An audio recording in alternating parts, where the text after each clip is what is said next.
Assalamualaikum warahmatullahi wabarakatuh. Jumpa lagi dengan saya Pak Agus Heri dalam mata pelajaran ekonomi di kelas 11 ya. Anak-anak, kali ini kita akan membicarakan tentang ketenagakerjaan. Dalam KD Kurikulum 2013, ketenagakerjaan ini merupakan KD 3.3 ya. Dan 4.3 untuk KD 3.3-nya menganalisis permasalahan ketenagakerjaan dalam pembangunan ekonomi, dan 4.3 ini menyajikan hasil analisis masalah ketenagakerjaan dalam pembangunan ekonomi dan cara mengatasinya. Untuk indikatornya kalian bisa lihat di sini ada beberapa indikator. Nah, untuk pertemuan kali ini Bapak akan menyampaikan tentang pengertian ketenagakerjaan, lalu faktor-faktor yang mempengaruhi ketenagakerjaan, mengidentifikasi jenis-jenis tenaga kerja, kemudian menghitung tingkat partisipasi angkatan kerja. Ya anak-anak, nah sebelum kita mulai materi pembelajaran kali ini, silakan kalian berdoa terlebih dahulu sesuai dengan agama masing-masing. Berdoa dimulai. Oke, berdoa selesai. Pada pertemuan kali ini kita akan bicara tentang ketenagakerjaan, kesempatan kerja, tenaga kerja, dan angkatan kerja ya. Nah, apa itu tenaga kerja atau ketenagakerjaan ini? Dalam Undang-Undang Nomor 13 Tahun 2003, ketenagakerjaan itu dapat dijelaskan sebagai berikut ya. Ketenagakerjaan adalah segala hal yang berhubungan dengan tenaga kerja dalam pada waktu ya, sebelum, selama, dan sesudah masa kerja ya. Tentunya bagi siapa? Bagi tenaga kerja. Kemudian tenaga kerja itu sendiri adalah setiap orang yang mampu melakukan pekerjaan guna menghasilkan barang dan jasa atau jasa, baik untuk memenuhi kebutuhan sendiri maupun untuk masyarakat.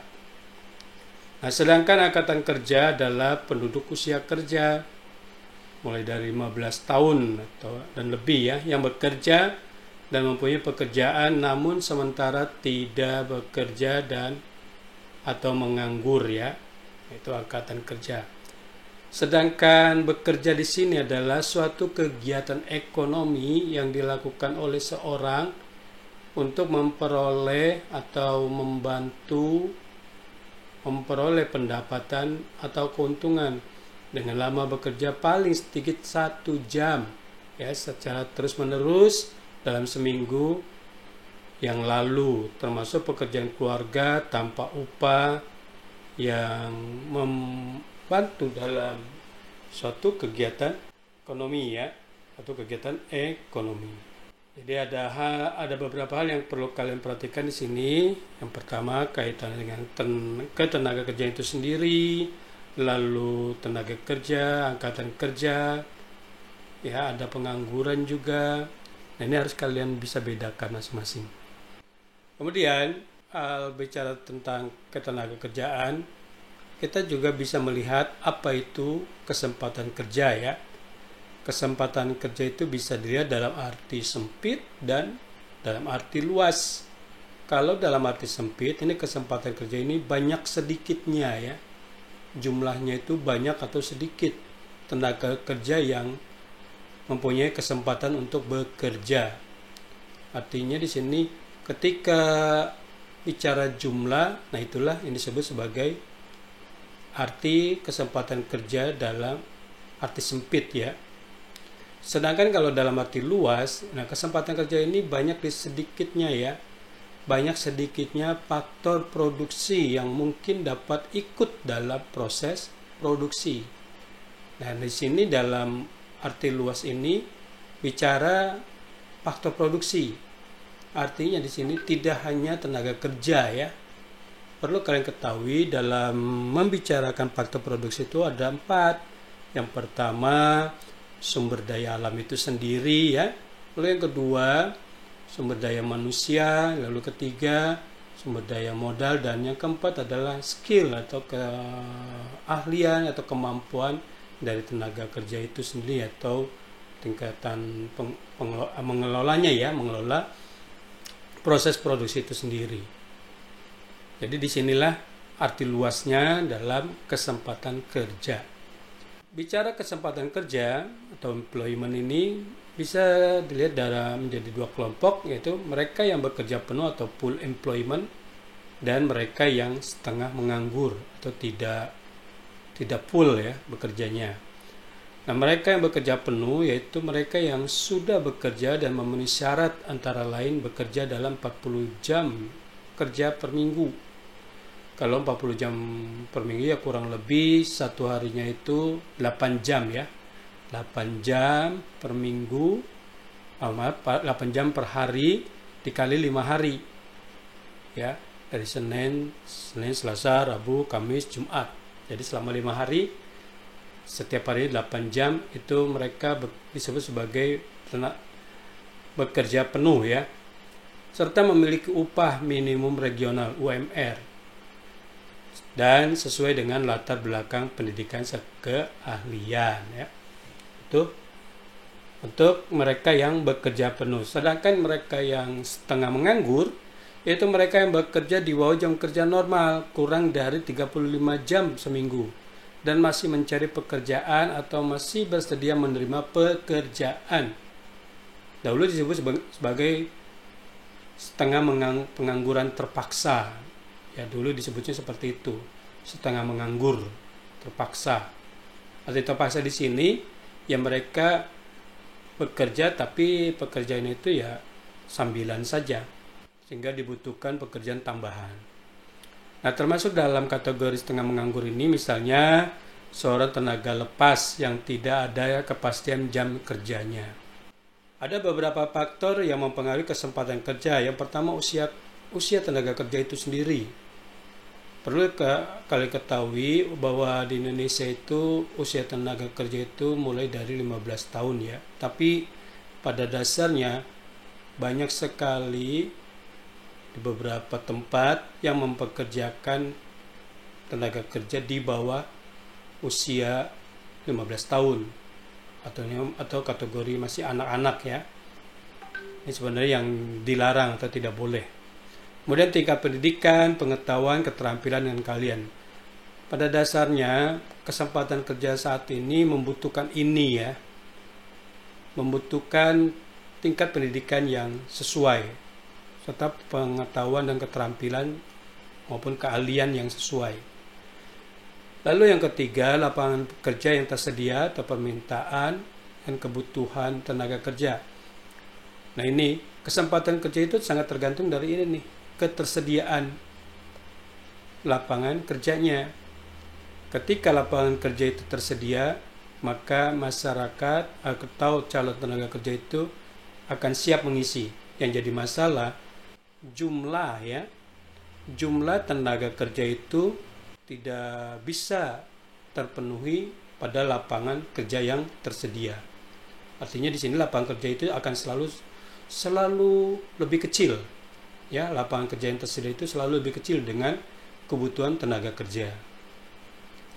Kemudian jumlah angkatan kerja yang tersedia, ini tadi sama ya. Lalu besarnya permintaan total masyarakat terhadap permintaan efektif. Kemudian besarnya investasi yang dilakukan perseorangan atau badan usaha. Nah, pada dasarnya kalau investasi itu besar, itu akan membuka lapangan kerja baru. Kalau ada investasi baru, ini akan membuka lapangan kerja baru. Makanya pemerintah saat ini akan mendorong swasta dalam negeri maupun luar negeri untuk bisa berinvestasi di Indonesia sebesar-besarnya ya. Sehingga apa? Nah, ini akan menyediakan lapangan kerja baru. Yang berikutnya, kemampuan pemerintah dalam melaksanakan pembangunan. Ini juga kalau pemerintah melakukan pembangunan pada dasarnya juga akan menyediakan lapangan pekerjaan baru. Ekspor impor yang dilakukan ini juga akan mendorong lapangan pekerjaan yang baru. kebijakan pajak yang dijalankan pemerintah, lalu kerjasama dengan negara lain yang mampu menciptakan kesempatan kerja di dalam maupun di luar negeri ya. Jadi kalau pemerintah bekerja sama dengan negara lain, pada dasarnya itu juga ya menciptakan kesempatan atau lapangan pekerjaan baru. Bukan berarti kita sia-sia ya, tidak ada yang sia-sia menurut saya kalau pemerintah itu melakukan kerjasama dengan pihak luar negeri ya atau negara lain. Pada dasarnya akan menciptakan lapangan pekerjaan baru. Mari kita perhatikan tentang tingkat partisipasi angkatan kerja ya. Dalam menentukan tingkat partisipasi angkatan kerja ini, kita bisa menghitungnya dengan membandingkan ya antara jumlah angkatan kerja dengan jumlah penduduk usia kerja, yaitu antara 15 tahun sampai 64 tahun ya. Jadi menurut undang-undang di Indonesia itu penduduk usia kerja itu 15 tahun sampai 64 tahun.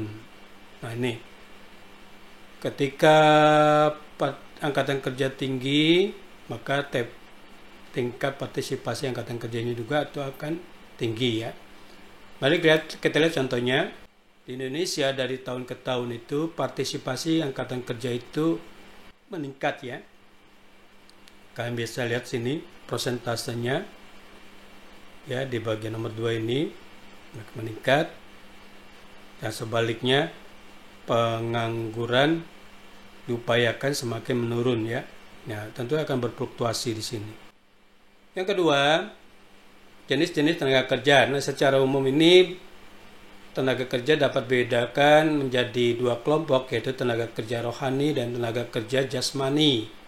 Tenaga kerja jasmani adalah tenaga kerja yang dalam kegiatannya lebih banyak mengandalkan fisik ya, atau jasmani dalam melaksanakan proses produksi. Contohnya guru, sopir, dokter, dan sebagainya. Sedangkan tenaga kerja rohani, ini tenaga kerja yang dalam kegiatannya ini bekerja lebih banyak menggunakan pikiran yang bersifat produktif, ya, tentunya dalam proses produksi. Tenaga kerja rohani adalah tenaga kerja yang kegiatan kerjanya lebih banyak menggunakan pikiran yang bersifat produktif dalam proses produksi. Ini contohnya manajer, direktur, dan sejenisnya. Oke. Nah, tenaga kerja dapat diklasifikasikan sebagai berikut. Yang pertama, berdasarkan kemampuan tenaga kerja yang dapat dibedakan menjadi 3, yaitu tenaga kerja terdidik, tenaga kerja terlatih, tenaga kerja tidak terdidik dan tidak terlatih.